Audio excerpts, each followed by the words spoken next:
you're suggesting that black fiddlers disappeared? They absolutely did not disappear. We just haven't documented them. I think that's really the truth. They were around, but people didn't pay any attention to them. I think you found that out with black banjo players. You can see all the interest in black banjo players that's emerged over the years. I don't think fiddle players are that much different. It's just that they weren't documented, and they certainly didn't appear in abundance on these race records in the 1920s. So it's really pretty recently that people have said, oh, there were black fiddle players around, and that lineage goes back decades and decades, into the 18th century. People are just now figuring that out. So it's not that they weren't there, it's that people didn't pay attention and didn't document them in the way that we think in the 21st century would have made for a deeper knowledge.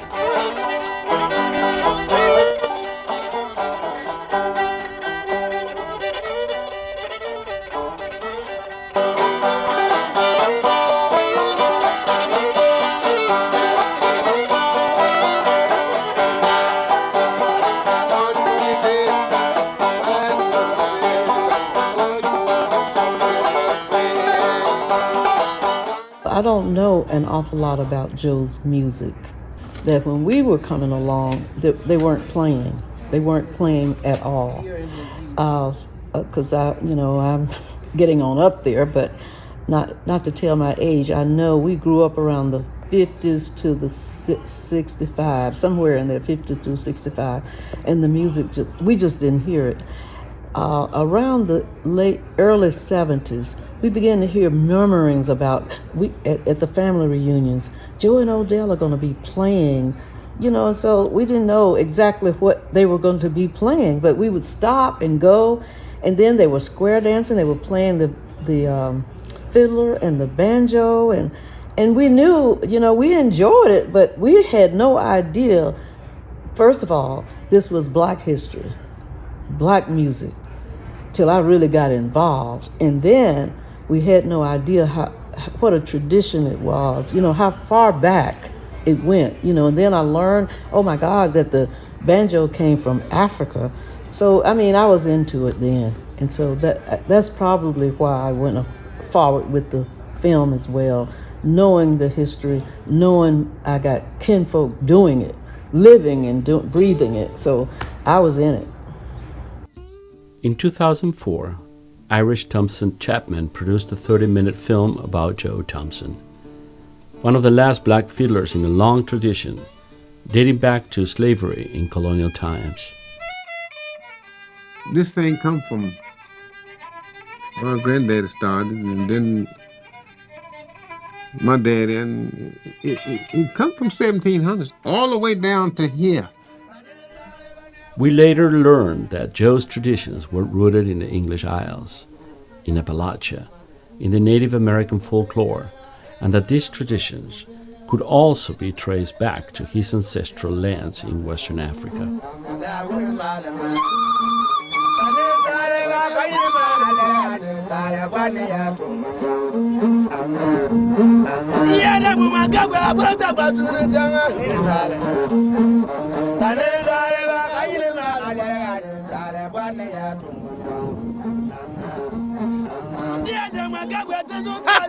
Joe Thompson. And they had some reception in a museum that's associated with ASU, where it have all these old black instruments in there from the day.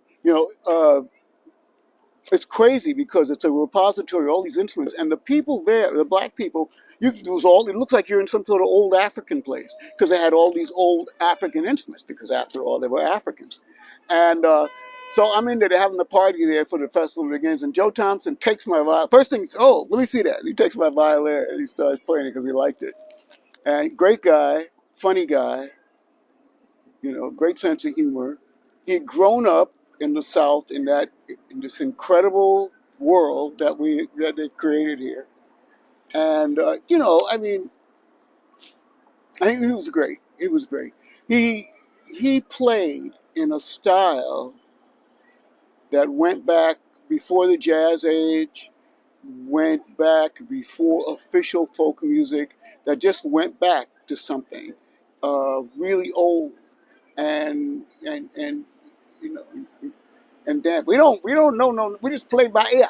Here come, there's old guys.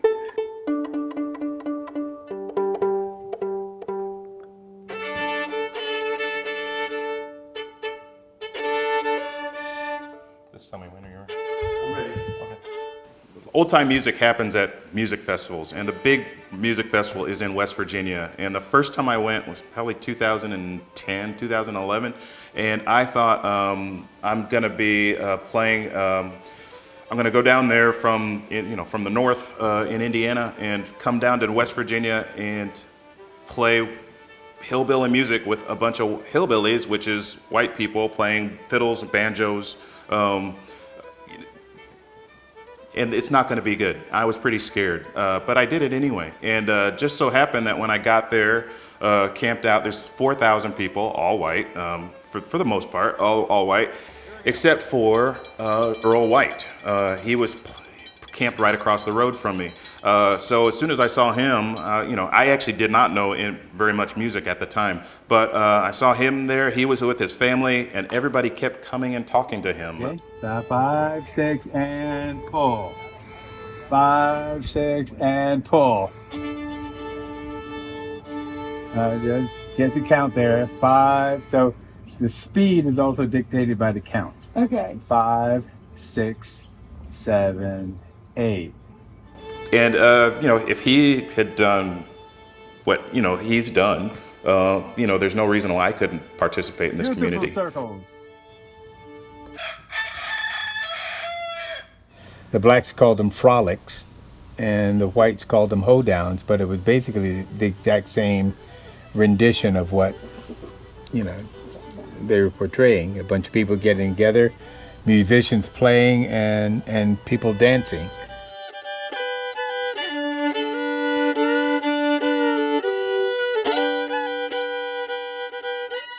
Now, I've never heard that reference of the square dance basically originating from the black community. I would think it was more so something that was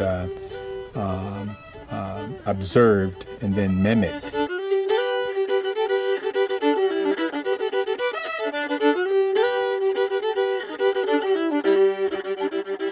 The dancing that the masters did on the plantations, the dances that they had the slaves playing for.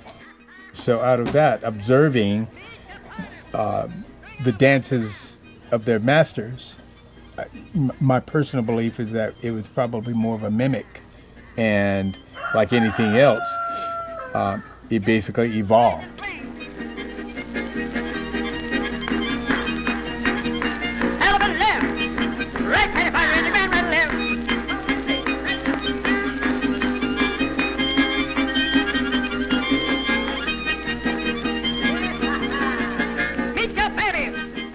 I did what I saw my brother do. Chestnut, Odell, and Lace, and all them grown big boys. They pulled string out of that screen door. They put on the guitar and the banjos and things so they could play. So I pulled me 2 strings out of that screen door and put it on my fiddle.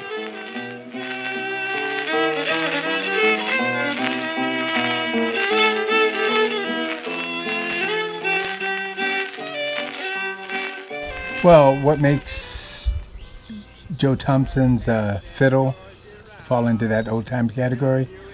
Well, it's more of the music of the times. I mean, he learned from his father, who learned it from his father, and the story goes that way with a lot of black fiddlers, but not just black fiddlers, but white fiddlers. And old-time music is pretty much what preceded bluegrass music. And, it was what people did in their communities for personal or community entertainment. In November of 2021, we invited Rhiannon Giddens and Justin Robinson, founding members of the Carolina Chocolate Drops, for a reunion at Joe Thompson's home in Mebane, North Carolina. It was here that Joe passed on tunes, melodies, and the secrets of a very distinctive way of playing old-time music to Rhiannon and Justin, and to anyone who who would care to listen and learn.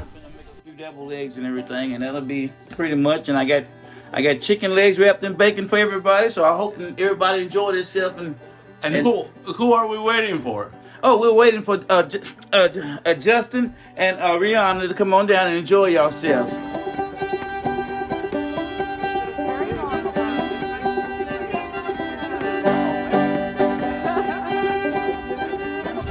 Here we are.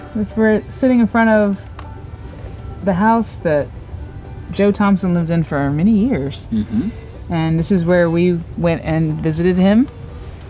We came and visited him and played music with him many Thursday nights. Yeah. And it's been a very long time since we've been here. Since the funeral. And it's weird. It's weird to be here with him not be here. Mm-hmm. It's actually really weird.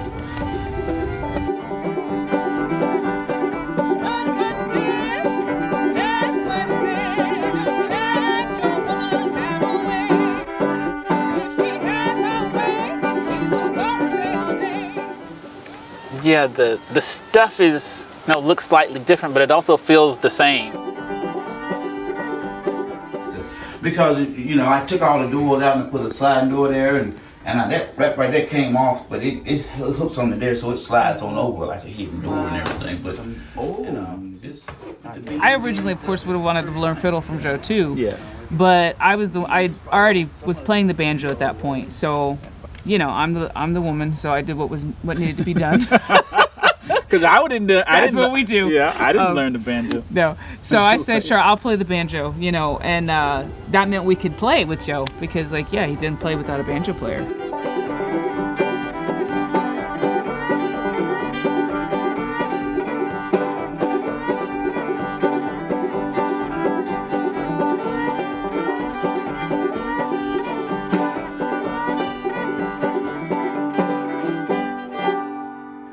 We had a neighbor in the neighborhood. His name was Gene McCullough. He was a white fella. And he stayed across there about a half a mile, but he sang this particular song every day, especially if it was a beautiful sunshiny day. He would get out there singing this song, "But I Shall Not Be Moved." And I thought he could sing it so well, I just listened at him every day. Since that time, I often thought about it and tried to sing it once in a while. I shall not be moved like a tree planted by the water. And then he started asking, is he black or white? It's true. It's true. It's true. Because I don't think he expected to see so many black people actually interested in this music. No. I don't think he expected it. So we came along, he was like, what? People will say, oh, Joe would play with anybody, black, white, or purple, right, who would come. But when he asked that question, clearly he was still engaged in the fact that people from his community, he would play with whoever, with other people, anybody. He was a very generous musician, but with that one question, it let us know that he was thinking about legacy within his community and are people who look like him who are from his community going to be playing this music, and the fact that we came around, we were young, he called me Miss Morrow forever. He never called me by my actual name because for him, the connection was my family's the Morrows and they live on Mebane Oaks Road. It was pretty, it was a real unicorn happening. Yeah. The fact that young black people from the area wanted to learn his music and wanted to learn it in an authentic way. In the old, and what I call the old way, which is just being there, just doing it. There's no instruction, there's no charts, there's no whatever. The instruction is the being, is the doing. Just do it. Yeah. You don't need your brain to do this, right? Use your body. And Joe would never he would just if he kept playing, that meant you were doing it right. That's right. That's right. He would stop. And you're like, well, we're playing a little too boys. Fast. Right. It was always boys. I was always there, and it was always boys. Yeah. I believe we're playing a little too fast, or I believe we're playing a little too slow. That was it. That's all he would say, and then we'd be like, all right, We're reading we're reading between the lines, Joe. We're not getting it right. That's right. Because like, you know, he's playing 4 notes. You know what I mean? Right. It's like the music isn't tonally complicated. It's rhythmically complicated, as we found out trying to teach it to like conservatory people. The rhythm is coming from such a deep well. That's right. That you cannot read on a sheet of music. You have to sit there and immerse yourself in it and just be in it.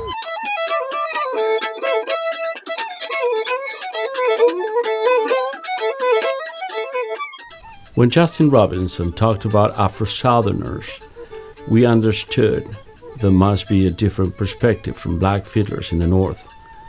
And before we knew it, we were on our way to meet Enrique Prince, founding member of the Ebony Hillbillies, an old-time string band born in the streets of Harlem.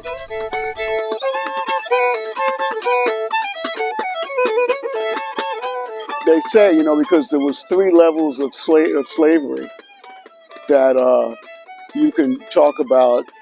It's different in the South. And yeah, certainly it was. It's more intense. And the cotton trade certainly informs a lot of it. And there was no cotton grown in the Caribbean, and there was no cotton grown up north. In fact, up here, there was only 4 months worth of agricultural season. So what the Dutch as enslavers did to Africans, how they treated people here was totally different from what happened in Maryland and Virginia with tobacco and in the Deep South with cotton. And that informs a lot of it. But all black people in America have this similar experience as far as that goes, the economics, how they were treated. Okay, it happened here too, although it was different, it manifests differently. But the music, what happened was that the tradition of the music in the South stayed the same for a long time, into the 1920s and 30s. People in the South were still dancing the way they danced 100 years before that. In fact, some places they've still kept that. But eventually, by the 50s, 60s, 70s, people started going back and discovering these people back in the woods, you know, who were still playing banjo and were still playing fiddle, you know, and they were like, hey, you know, so it still went on, you know, but, you know, it's just there's a different world down there.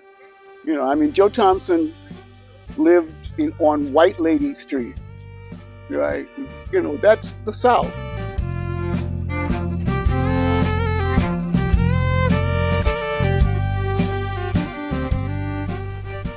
The perspective of black fiddlers in New York was far removed from the world of the Afro-Southerners in North Carolina. But it wasn't until we found Cedric Watson and his blend of African and Creole traditions that we realized how deep we were getting into the rabbit's hole of black fiddlers.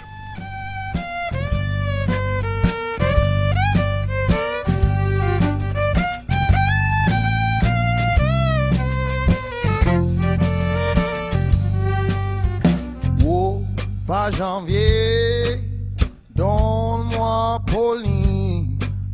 Oh non, Pauline, Pauline est trop jeune.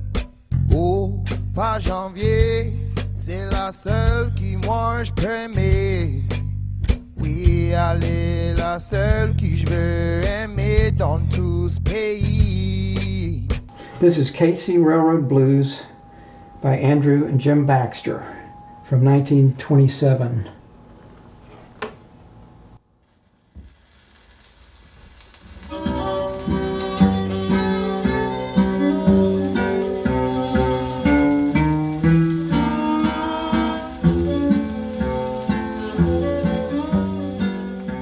Andrew Baxter was born in Gordon County, Georgia, which is in the northern part of the state, in the year 1870. Andrew's grandfather on his mother's side was a full-blooded Cherokee Indian.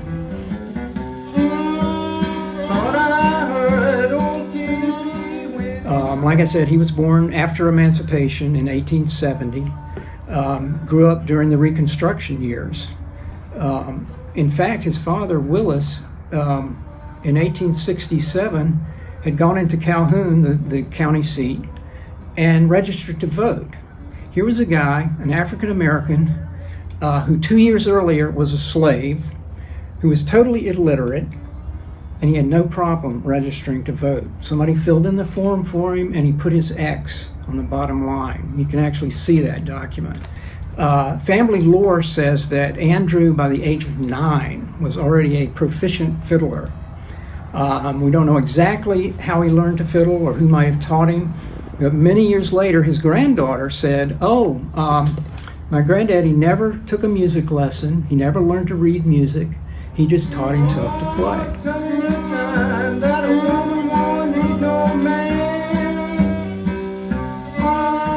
They filled a period of time just after the Civil War, and through his son, Jim, new music was explored into the 20th century. But they cover a large span of time. Andrew was learning music and picking up tunes in the 19th century, during the ragtime era, learning from older musicians who maybe learned their music even further back in time. And overall, they left behind 12 pieces on phonograph records. They actually recorded more than that, but the others were never issued, and unfortunately, they're lost to history. But we have those 12, and it's just a beautiful, beautiful body of music. The generation of James and Andrew Baxter learned what they knew from traveling musicians like Billy Smith and Billy Russell, known to have entertained thousands during the years between Reconstruction and Jim Crow.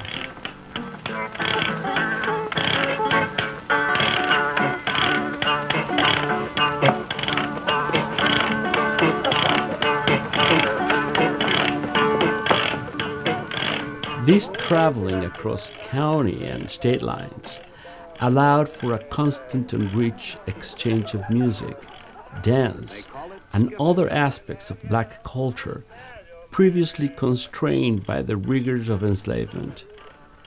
The practice of traveling while dancing, playing, and entertaining lasted well into the 1950s. Back to the formal dances held in the big house on the plantations, from polished floors to bare earth. Slave musicians had more of an opportunity to escape because they were traveling between plantations, playing. They were hired to other plantations to play for dances, to play for hoedowns. And again, anything that you might have observed if you traveled outside your home plantation, you might bring back to your own community and say, hey, this is something I saw being done and I thought this was cool. It's kind of like learning a tune. If I came to your house and you were playing a tune and you did something that... There were many traveling bands, some more sophisticated than others. Many of these bands were managed by white men, although the music itself was owned by black communities.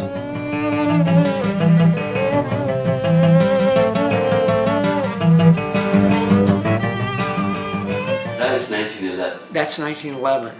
Wonderful picture. What do you get from that picture? What vibes do you get? What does it tell you? It just makes me really want to hear what those guys sounded like. I wish somebody had been there with a wax cylinder recorder, which existed in 1911, but of course there is no recording, you know. It's just an incredible array of stringed instruments. There's also an oversized harmonica, there's a clarinet type instrument, there's a fife, banjo, 2 guitars, a fiddle. It's just, and they're wearing their prison stripes. It's an incredible, incredible picture. And in later, apparently there were string bands at Central Prison here in Raleigh over a period of decades. Because in the 1930s, the local radio station here, WPTF, once a week they would have an hour program live from Central Prison, and they would broadcast the prison string band. Well, one Saturday they would broadcast the black prison string band, and the next Saturday the white prison string band, and they would alternate back and forth because the two bands were segregated even though they're in the same prison. I'm pretty much about the only, no, I won't say I'm the only person now, but I was the only person who was playing it for a really, really long time. I took it to the West Coast, brought it back to the East Coast. I played it pretty much all around, so a lot of times when people I haven't seen for a while, or even, who know that I play that tune, when they see me, they'll ask me to play that Shucking the Brush. Because Shucking the Brush in the key of D. A lot of black slaves who escaped from the plantations found refuge in the Appalachian Mountains. And a lot of the people that basically took them in were Native Americans. Okay, I remember my grandfather and some of my great uncles saying, I'm going to the nation. When Uncle Little Buddy was saying he's going to the nation, what was he talking about? Well, he was going to Western North Carolina to the Cherokee Nation.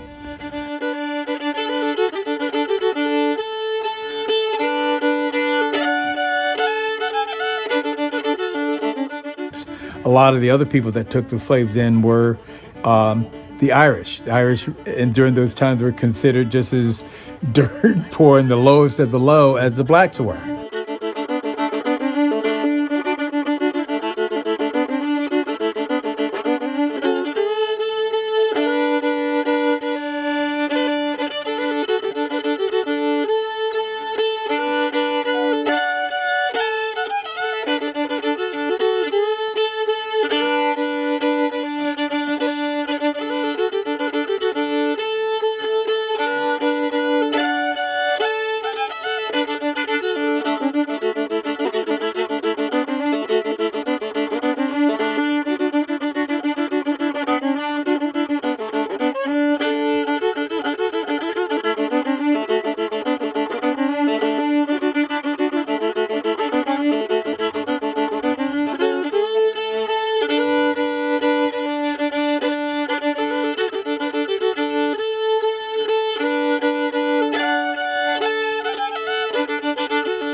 Shucking the Brush. John Sullivan is an award-winning journalist working on a biographical portrayal of Old Frank Johnson, perhaps one of the most distinguished and popular black fiddlers in the 19th century. Oh, I just remembered another Frank Johnson musical context. They would have him play at the commencements at Chapel Hill at the University of North Carolina. He would be the entertainment, you know.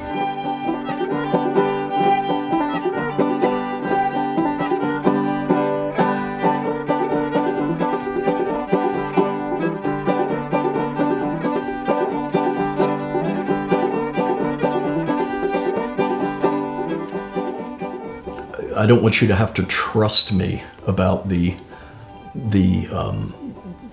scope of his influence and his fame, really, because it's one of those things where it's almost kind of useful to make a list to remind yourself, like, oh my God, yeah, okay, this guy was kind of the James Brown of the 1850s, you know.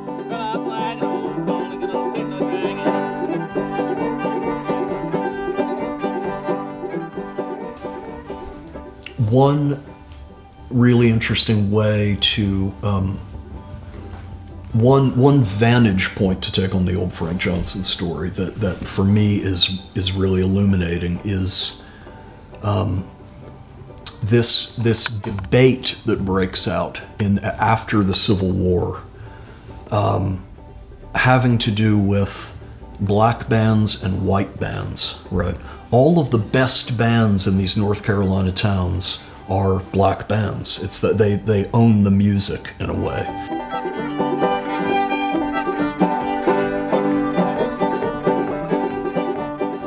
They're seen as the cultural arbiters of the music, and their performance of it is the most authentic, you know.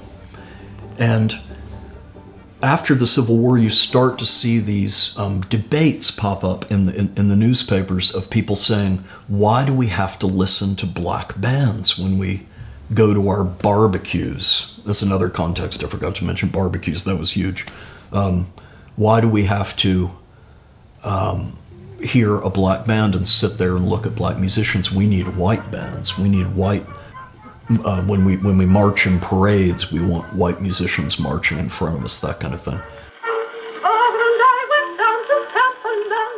But so you have this argument, black bands or white bands, which should we have? Is it still okay to have black people that close to us playing our music and we're dancing to it? Is it still okay to do that now that the social system that had kept them safely at arm's length is weakening or has disappeared? They don't like it anymore. They don't like the dynamic. You know, these musicians playing for them and in front of them, these people are free now. They're full citizens, you know. So what's going on here? Who has power here? You know, am I exercising the power by paying you to play for me? Or are you exercising the power by expressing yourself to me this directly?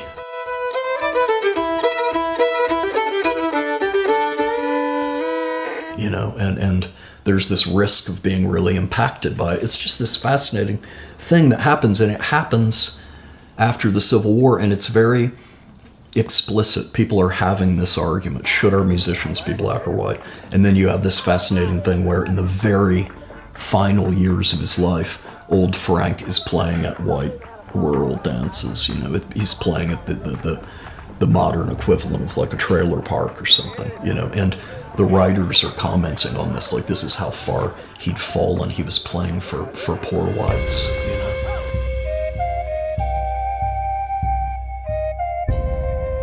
The natives called them Buffalo Soldiers. The name was synonymous with black cavalry, which after the Civil War fought on the side of the United States on the military conflict that came to be known as the Indian Wars. Elijah Cox, a well-known black fiddler in Gonzales County, Texas, was a wounded veteran in combat with the Apache and the Comanche.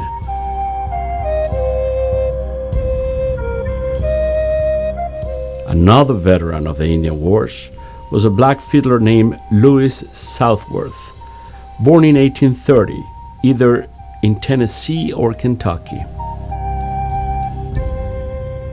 When Louis was still a baby, about 2 years old, James Southworth moved to Missouri. And we don't know exactly when Louis learned the fiddle or how he learned it, but it's a pretty good guess that it happened in Missouri because he was there for almost 20 years, from the age of 2 to about the age of 20. In 1851, his master, Southworth, moved again, this time to Oregon, where there was a gold rush on. And by this time, Louis was an accomplished fiddler.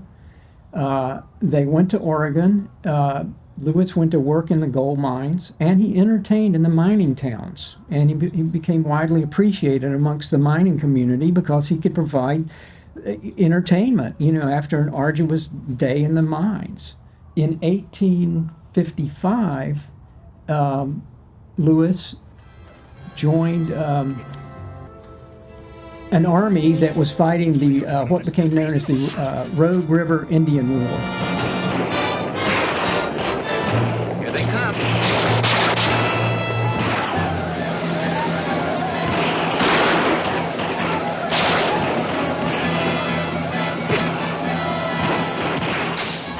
This was a group of white settlers who basically organized an army, the purpose of which was to drive the Native Americans out of their ancestral land and corral them up in a reservation. And that's exactly what they did. And in the process, killed 200 or 300 Indians.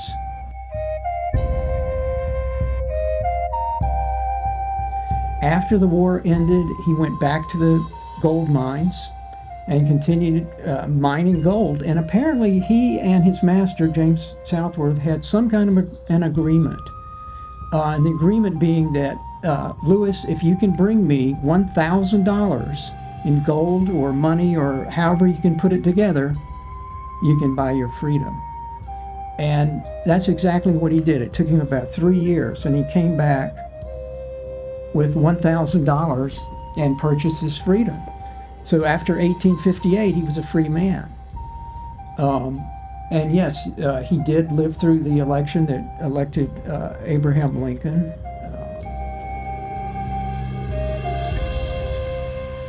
He was also a lifelong Christian. He was a member of an otherwise all-white congregation.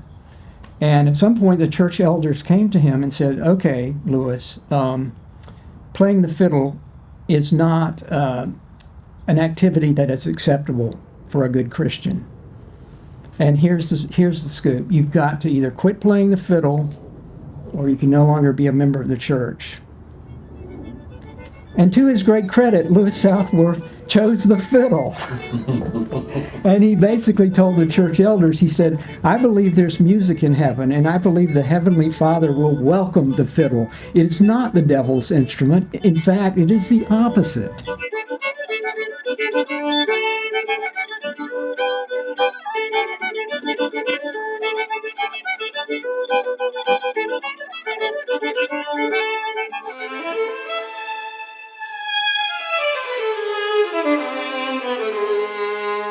For some, fiddling was associated with the devil and satanic rituals.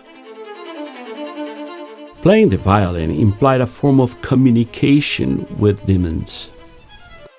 This was particularly true if the fiddler was a black woman in the early 1700s, when the Salem witch trials were still fresh in the memory of almost everyone in New England. I learned about the fate of Clorinda from Terry Jenner. Clorinda was a black fiddler who performed in public spaces, encouraging men and women to dance in open defiance of church teachings. I wanted to know more about Clorinda. I looked Terry up and drove to meet her not far from the border between Massachusetts and New Hampshire. As it turned out, I soon forgot all about Clorinda, and Terry Jenner took center stage in Black Fiddlers. I grew up in the Bronx, New York. First the South Bronx as a young girl, and then the East Bronx, and went to school there until I was 16. Started playing the violin in the 5th grade. That's what I did. I remember having a rented violin until I decided to audition for music and art. And then my parents, we lived in the projects, hardworking parents, and they pulled it together and bought me a violin. And that's the violin I play today. Maybe 50 some odd years later. It's my violin. Let me interrupt for a second.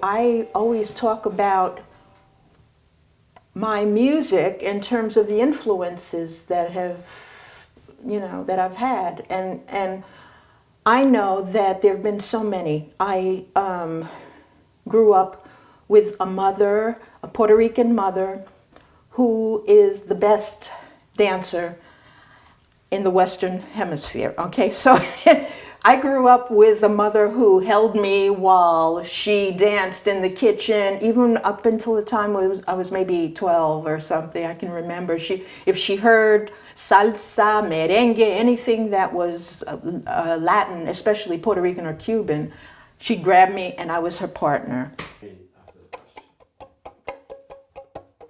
And the more you know about Puerto Rican music and Cuban music and Caribbean music, the more you understand that it's African music. If you listen to African music and you take away language and you just listen to the music, that's what it is. So that's in my blood.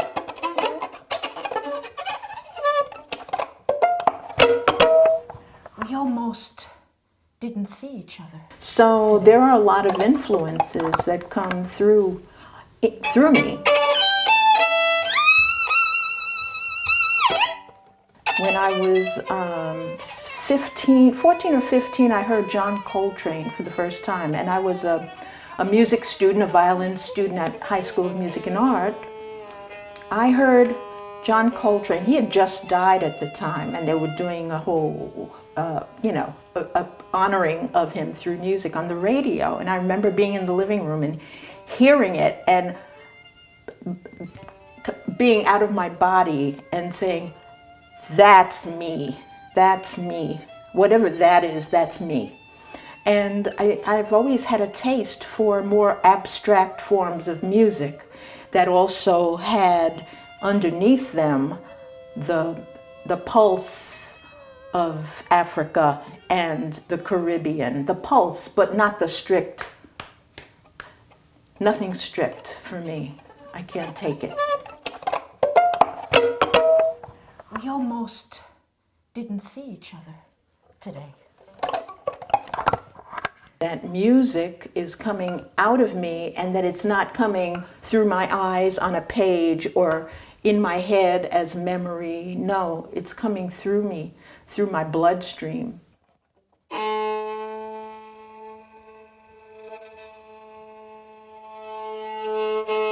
But some things are meant to be.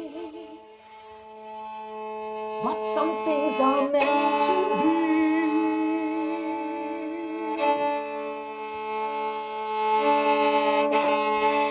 But things are always what God has meant it to be.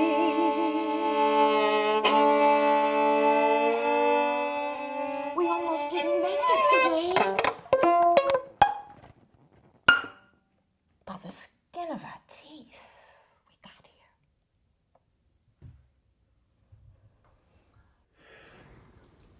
I hadn't really thought about the etymology of Dixie except as relates to minstrelsy and Dan Emmett until the Sax's book came out, Way Up North in Dixie.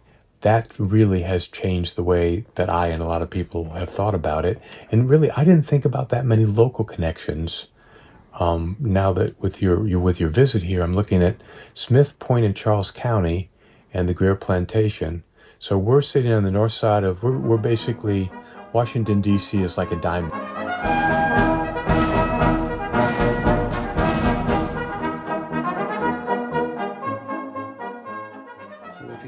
Howard and Judy Sachs have spent a lifetime devoted to study the Snowdens, a family of traveling musicians who migrated in the 1830s from Maryland to Mount Vernon, Ohio. Well, these two gravestones tell two very different stories about American musical history. You look at the Emmett gravestone, it attributes the song Dixie to him as a Southern and now national anthem. And that story, of course, of Emmett is associated with blackface minstrelsy as well as the Confederacy. But you drive 3 miles north of here and you go to a small graveyard, the Morris Township graveyard, and there's another story, the story of a black fiddle band, a group of African-American musicians who were contemporaries of Dan Emmett and who, according to that gravestone, are the source for the song Dixie, a song that tells a story about their heritage and their family.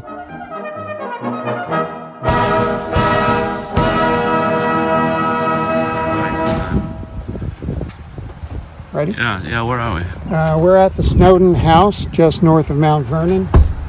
You can see the side of the house here, and imagine that second story cut away and they had an exterior that was attached. This was the place. It was just out of town in the country, and it was a place where the kids could run around, and that's why the black community would come here on Sundays when they didn't have to work primarily for whites. Did you see this? Was this Lou or Ben? That came from George. That's Lou. Yeah, that's Lou. My Where did goodness. that? Yeah, this I think came from George Booker. Oh my God! In that old frame. And you see, I gotta, I'm gonna hire a cleaner.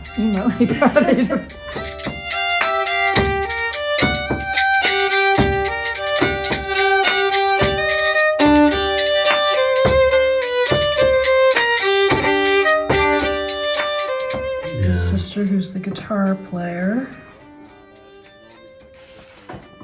And that is your other fiddler. Who's that? That's John Botzel.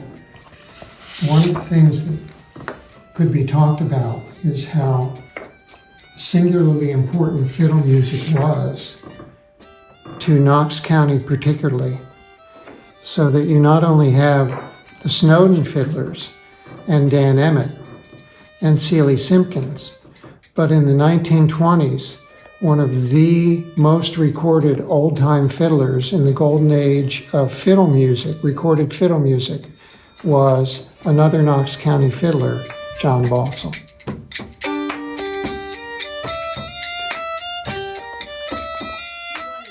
Another family of string band musicians were the Hemmings. The head of the family was Eston, the mixed-race son of Thomas Jefferson and Sally Hemings.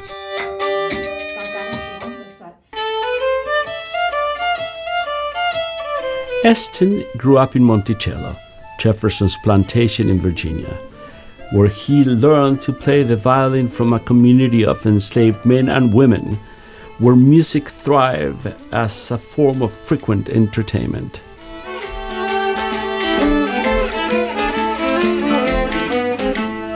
Eston was emancipated after the death of his father in 1826, and for almost a decade he lived in nearby Charlottesville, where despite his white appearance, he could not conceal the black heritage of his mother. Eventually, racial tensions and economic hardship forced Eston and other black families to migrate west.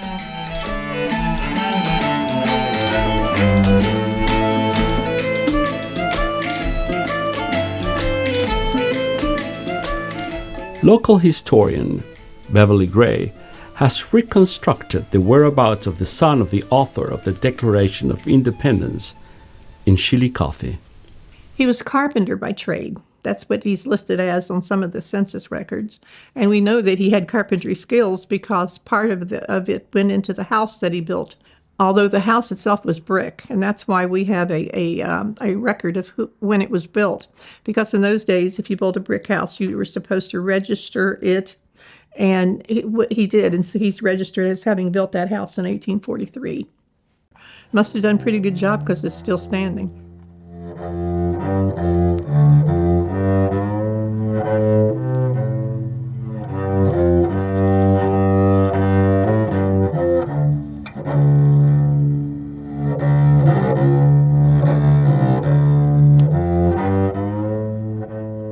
So the fact that there were a good number of what they called balls in those times, which was a dance, actually, and there was always a need for someone to play for those dances, musicians to be there.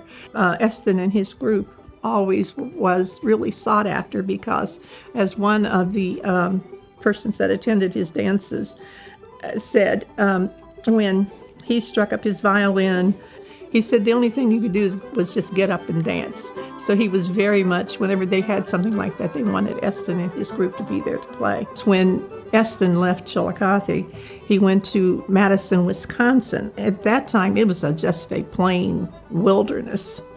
And that's exactly what he was trying to do. He was trying to get away from civilization, so to speak, where people knew who he was. Because when he moved to Madison, Wisconsin, he became E.H. Jefferson.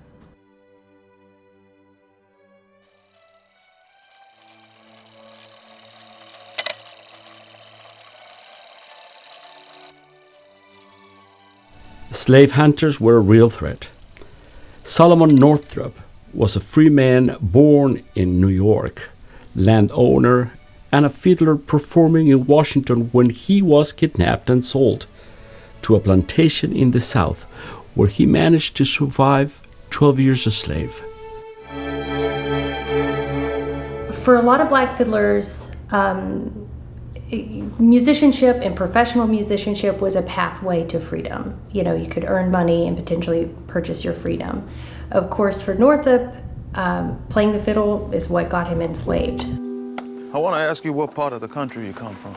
I originate from Canada. I guess where that is. Oh, I know where Canada is. I've been there myself. Well, travel for a slave. That's how he got caught. He was hired to be a professional musician for a touring circus by some out-of-town folks who came in and pursued him. And in the process of that venture, he was nabbed. My name is Solomon Northup. I'm a free man, and you have no right whatsoever to detain me.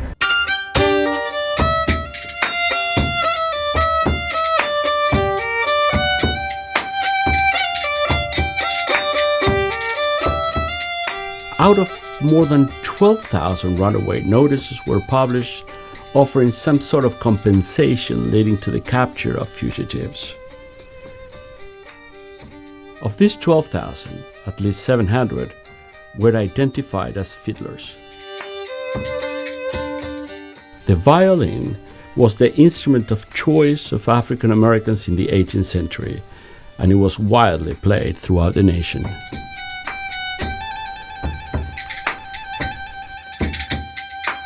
Here we are, another cold Sunday, right? Today is Sunday. Is it cold? It's cold outside? I've been inside for a little while. Anyway, before we get started, I have a friend here who's doing some filming for a documentary. If there's anybody who does not want to be filmed, just let them know.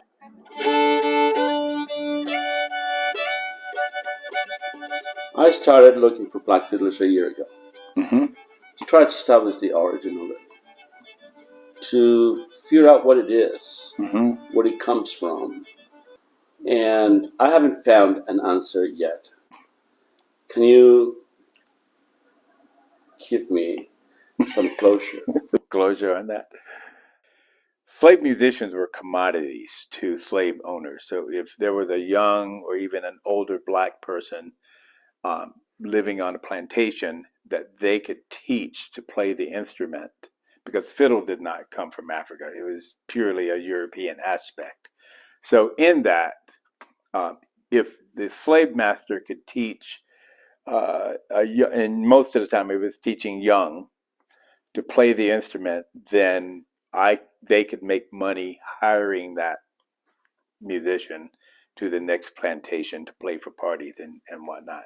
Well, just like any other music, if I play Irish music because I'm black and I have a rhythmic gene in my body that makes me move a different way, there's going to be an influence on the way that I present or speak the Irish music. Same, and again, in the same sense, a black person learning from their master, a slave learning from their master to play the music, has their inherent self in the way they present that music. That cannot be taught.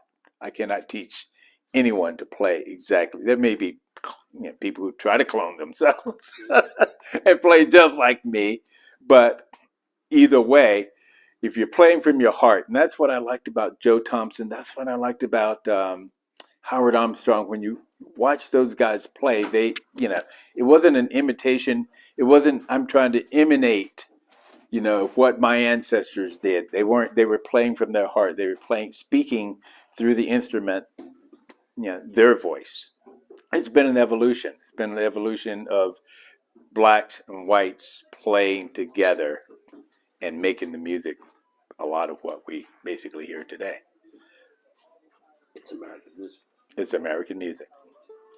Thank you. Now we're ready. Now you're ready. So what is this? This is a kiosk on Joe Thompson. What was that first tune? We think it was Hook and Line.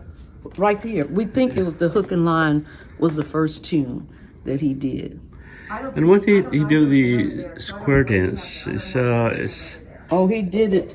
He did it all around. They did probably 3 nights for blacks and 3 nights for whites, all around the Midland area. You know. Are there still any square dancing for blacks here? I don't think so. I don't even think whites do square. I don't know if they do. I just don't know about it. It's just not as popular now as it was, in the 20s, 10s, 20s, 30s. And I think it started going out of fashion somewhere after they came back from around World War II, at least here in the Piedmont. It was not as famous, And we think it's because, people start leaving the country, the rural area, and rock and roll came in. Elvis Presley with all of that gyration he was doing. So that's what Joe always attributed to, that he thinks that's what moved them out. And so it faded up until Kip Lornell. At least this is my story. I'm sure there are others. But my story is that Kip Lornell came through this area about in the 70s, early 70s. And he was trying to find African Americans who had made contributions to string band music. Mm-hmm. And somebody must have told him about Joe and Odell. And he said, you guys got to play again. So I call it a revival of string band music that occurred around the 70s. And that's when Joe, their daddies really were the ones who played prior to this, their fathers. But in the 70s, Joe and his first cousin Odell were the ones who played. It wouldn't be until the 1970s that Joe would play again. And this time, he would play with his first cousin Odell, Walter's son. Together, they would become the new string band duo, replacing their fathers. I remember knocking on Odell's door, and he was kind of quizzical about what I was doing. He was warm, as he always was, but he was wondering, what is this white guy with a beard, a college student from Greensboro, interested in this old music I played? But he invited me in, and then the next time I came around, which was within a couple weeks, he had gotten a hold of Joe and explained to him what I was doing, and they were quite amenable. And that's actually how I met them, was just out checking around, out doing field work, and that was the fall of 1973. Well, you tell me y'all gonna play next? I said, we got to go to New York. He said, New York? I said, yeah. Where had y'all going to New York? I said, Carnegie Hall. And he said, Carnegie Hall? And I said to myself, what's the matter with Carnegie Hall? I ain't know nothing about no Carnegie Hall, but all I know is a hall like any other hall. That's what I was thinking. But I found out different. But then he said, Joe, I don't think you quite know what you running into now. Maybe I better lift you up here a little bit. I said, okay. He said, Carnegie Hall is the Big Apple. That's what he said. He was making me see something, He said, that's the world's best. I don't care where you go, Carnegie Hall is at the top. And he said, now I want to tell you something now. If you go in Carnegie Hall and play and make a hit, you'll be a celebrity. You'll have to be. You can't be nothing but a celebrity.